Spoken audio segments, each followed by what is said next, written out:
আসসালামু আলাইকুম বন্ধুরা, আশা করি আপনারা সকলে ভালো আছেন। একজন মহিলা মারা যাওয়ার পর তার লাশ কবরে নামানো যাচ্ছিল না। একজন শায়েখ এই ঘটনাটি একদিন বর্ণনা করলেন। শায়েখ বললেন, প্রথম থেকেই আমি বুঝেছিলাম কিছু সমস্যা আছে। দীর্ঘ 30 বছরের অভিজ্ঞতা আমার।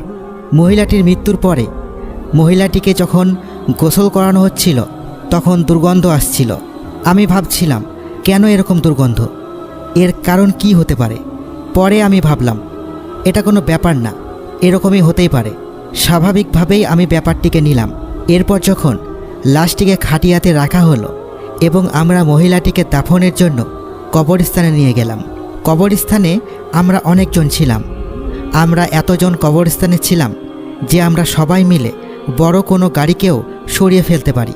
কিন্তু আমরা যখন লাশটিকে কবরে নামাতে যাচ্ছিলাম তখন কিছুতেই তার লাশটিকে কবরে নামাতে পারছিলাম না। লাশটির ওজন এতই বেড়ে গিয়েছিল যে আমরা 5-6 জন মিলেও লাশটিকে কবরে নামাতে পারছিলাম না।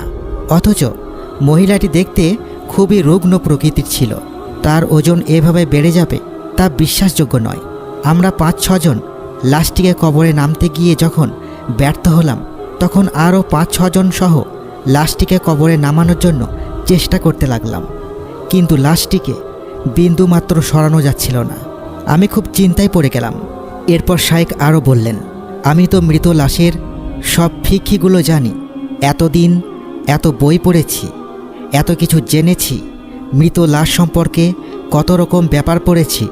মৃত ব্যক্তির হাড় ভেঙে গেলে কি করতে হবে, লাশ থেকে রক্ত ঝরলে কিভাবে লাশটিকে গোসল করাতে হবে, কিভাবে দাফন করতে হবে, মৃত ব্যক্তির শরীর যদি খণ্ড বিখণ্ড হয় অর্থাৎ টুকরো টুকরো হয় তখন কি করতে হবে, এসব কিছুই পড়েছি আমি। কিন্তু এরকম ঘটনার ক্ষেত্রে ঠিক কি করতে হবে আমি কিছুই বুঝে উঠতে পারছিলাম না। লাশটিকে খাটিয়া থেকে উঠানোর অনেকভাবেই চেষ্টা করা হচ্ছিল, কিন্তু কিছুতেই কোনো কাজ হচ্ছিল না। আমরা এতজন মানুষ একসাথে, কিন্তু তারপরেও খাটিয়া থেকে লাশটিকে কিছুতেই উঠানো যাচ্ছিল না। এরপর সকলে যখন খুব চিন্তিত তখন শায়েখ সকলকে বলেছিলেন, আমি যেহেতু এর উপায় কি হতে পারে বুঝতে পারছি না, তাই আমি আমার এক শায়েখের সাথে এ ব্যাপারে কথা বলবো। এরপর শায়েখ ওনার এক পরিচিত শায়েখকে ফোন দিলেন। তাকে তিনি পুরো ঘটনাটি বললেন। শায়েখের কাছে সব কিছু শোনার পর উনি নিজেও আশ্চর্য হয়ে গেলেন, কারণ ওনার সাথেও এমন কিছু কখনো ঘটেনি। এরপর শায়েখ যখন তাকে আবার বললেন, এই পরিস্থিতিতে আমরা কি করতে পারি, কারণ লাশটিকে তো কবরেই নামাতেই হবে। এরপর উনি বললেন, লাশটির সামনে কোরআন শরীফ পাঠ করো। শায়েখ তাকে জানালেন, আমার জানা অনুযায়ী মৃত ব্যক্তি তো কোরআন শরীফ পাঠ শুনে না, তাহলে আমি কেন পাঠ করব এখন? তিনি বললেন, আমার কাছেও এর যথেষ্ট কোনো উত্তর নেই, কিন্তু কোনো উপায় তো দেখছি না, তাই আমার কাছে এই উপায়টি ঠিক মনে হলো, তাই তুমি পড়া শুরু করে দাও। এরপর শায়েখ লাশের কাছে ফিরে গিয়ে সবাইকে জানিয়ে কোরআন শরীফ পাঠ করতে শুরু করলেন। তিনি সূরা ইয়াসিন থেকে কিছু আয়াত পাঠ করলেন, সূরা কাফ থেকে কিছু আয়াত পাঠ করলেন। এইভাবে তিনি কোরআন শরীফ পাঠ করতেই থাকলেন। একটি লাশকে কবরে নামানোর সময় সবচেয়ে আগে তার পা কবরে নামাতে হয়। কিছুক্ষণ পর শায়েখ লক্ষ্য করলেন কয়েকজন তার পা তুলতে সক্ষম হয়েছে।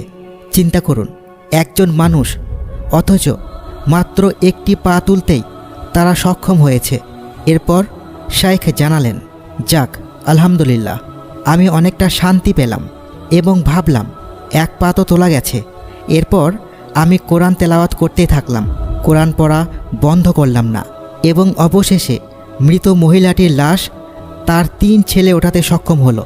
আর তখনও আমি কোরআন তেলাওয়াতই করছিলাম, কিন্তু হঠাৎ জানি না কি হলো, আমার মনে হলো কেউ এসে আমাকে ধাক্কা দিল, কেউ এসে আমাকে ডাকলো, আর আমি কোরআন পড়া বন্ধ করে ফেললাম।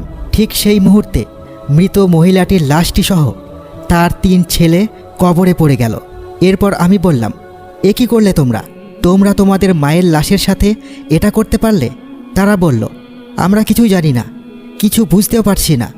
হঠাৎ মায়ের লাশের ওজন এতটাই বেড়ে গেল যে আমরা মায়ের লাশটির ওজনের ভারে লাশটি সহ কবরে পড়ে গেলাম। আল্লাহর কসম বলছি, আমরা কিছুই জানি না। অর্থাৎ আমি যখন কোরআন তেলাওয়াত বন্ধ করলাম তখনই লাশটির ওজন এতটাই বেড়ে গিয়েছিল যে সে ওজন তার 3 ছেলে সহ্য করতে পারেনি এবং লাশটি সহ তারা 3 জনে কবরে পড়ে যায়। এরপর আমি কবরের ভেতরে নামলাম এবং আবারও কোরআন তেলাওয়াত করা শুরু করলাম। আমি তাদের সবাইকে বিভিন্ন পরামর্শ দিচ্ছিলাম, দিক নির্দেশনা দিচ্ছিলাম এবং নিজে কোরআন তেলাওয়াত করছিলাম। আমি তো সেই লাশের কোনো আত্মীয় ছিলাম না, তাই আমি লাশটিকে স্পর্শ করতে পারবো না। আর সেখানে লাশের ছেলেরা ছিল, আত্মীয়রা ছিল, তাই আমি লাশটিকে স্পর্শ করে কোনো কাজ করতে পারতাম না। তাই আমি শুধু তাদের সবাইকে বুঝিয়ে দিচ্ছিলাম, এটা এভাবে করো, ওটা ওভাবে করো। যদি লাশটির সাথে তার নিজস্ব কোনো পরিচিতি কেউ থাকতো না, তখনই আমি লাশটিকে স্পর্শ করতে পারতাম। অর্থাৎ যদি লাশটিকে সাহায্য করার মতো কেউ থাকতো না, তখনই আমি লাশটিকে স্পর্শ করতাম। তো আমি লক্ষ্য করলাম যে সেই মৃত মহিলাটির একটি ছেলে অনবরত কান্না করছে। আমি তাকে জিজ্ঞেস করলাম, কি হয়েছে, তুমি এভাবে কেন কান্না করছো? ছেলেটি বলল, আল্লাহ খালিক, আল্লাহ তাআলা আপনাকে ভালো রাখুক। দয়া করে আমার মায়ের ব্যাপারটা কাউকে জানাবেন না। আমার মায়ের ব্যাপারটা আপনি গোপন রাখুন। এরপর আমি বললাম, তুমি এসব কি বলছো? আমি তো তোমার মায়ের এমন কিছুই দেখিনি, কিছুই জানি না। আমি কাউকে কেন কিছু বলতে যাব? আমি ছেলেটির এরকম কথা শুনে কিছুই বুঝলাম না। হ্যাঁ, শাইখটিও কিছুই বুঝলেন না। এরপর ছেলেটিকে বারবার শাইখটি জিজ্ঞাসা করতে থাকে, কি হয়েছে তুমি আমাকে বলো। যখন ছেলেটি শাইখকে জানায় যে ঠিক আছে, আপনি কাউকে কিছু বলতে পারবেন না, দাফনের কাজ শেষ হলে আমি আপনাকে সব বলবো। এরপর কবর থেকে উঠে আসার আগে ছেলেটি শাইখকে বললেন, আমি কি শেষবারের মতো আমার মায়ের মুখখানা দেখতে পারি? শাইখ তখন ছেলেটিকে জানালেন, ঠিক আছে, দেখতে পারো, কিন্তু আগে আমাকে কবর থেকে উঠে যেতে দাও, কারণ আমি তো তোমার মায়ের মুখ দেখতে পারি না। এরপর শাইখ কবর থেকে উঠে আসে এবং ছেলেটি ওর মায়ের মুখ শেষবারের মতো দেখে এবং কবর থেকে কান্না করতে করতে উপরে উঠে আসে। মহিলাটির দাফনের কাজ শেষ হওয়ার পর শাইখ ছেলেটিকে দূরে সরিয়ে নিয়ে গেল এবং ছেলেটিকে জিজ্ঞাসা করল, কি হয়েছে, এখন আমাকে বলো, তুমি কবরে এমন তুমি কি দেখলে যা দেখে এভাবে কান্না করতে করতে উপরে এসেছ? ছেলেটি বলল, না, আমি যাকে কবরে দেখেছি সে কখনোই আমার মা নন। তিনি আমার মা হতেই পারে না।